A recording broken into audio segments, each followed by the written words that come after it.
Complete জাহান্নামী। এরা আমাদের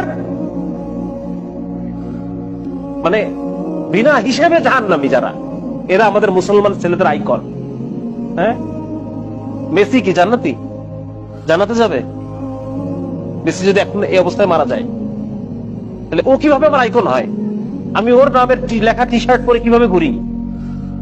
তার প্রতি আমার ভালোবাসা কিভাবে জন্মায়? কিভাবে জন্মায়? আমি তো মুসলমানের সন্তান। আমার আইডল হওয়ার কথা ছিল মুহাম্মদুর রাসূলুল্লাহ সাল্লাল্লাহু আলাইহি ওয়াসাল্লাম। আমার আইডল হওয়ার কথা ছিল আবু বকর, ওমর, খালিদ ইবনে ওয়ালিদ, মুহাম্মদ বিন কাসিম, হ্যাঁ, মাহমুদ গজনবী। এরা আমাদের আইডল হওয়ার কথা ছিল।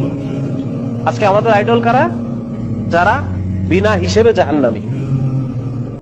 আমি কি মুসলমানের সন্তান না? আমি পড়ি নাই কালেমা লা ইলাহা ইল্লাল্লাহ মুহাম্মাদুর রাসূলুল্লাহ?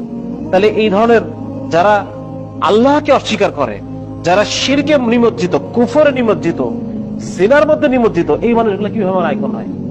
এই জন্য এইটা মনে করার কোনো কারণ নাই যে আমি এখন আমার যে যৌবন কাল, এইটা আমি যেভাবে ইচ্ছা সেভাবে চলবো, বৃদ্ধ বয়সে গিয়ে আমি ভালো হয়ে যাবো। এটা যদি আমি মনে করি, আমি অনেক বড় ভুল করলাম।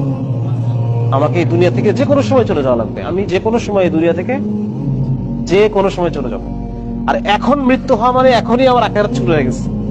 বুঝা গেছে? এখনই আমার কবর, হাসর, মিজান, আমার আখিরাত শুরু হয়ে গেছে।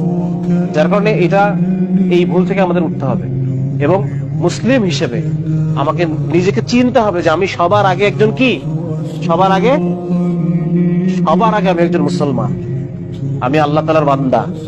আর বান্দা মানে আমাকে আল্লাহ তাআলার প্রত্যেকটা হুকুম ফুলফিল করতে হবে, আল্লাহর আদেশগুলো আমার মানতে হবে। আল্লাহ আল্লাহ আল্লাহ।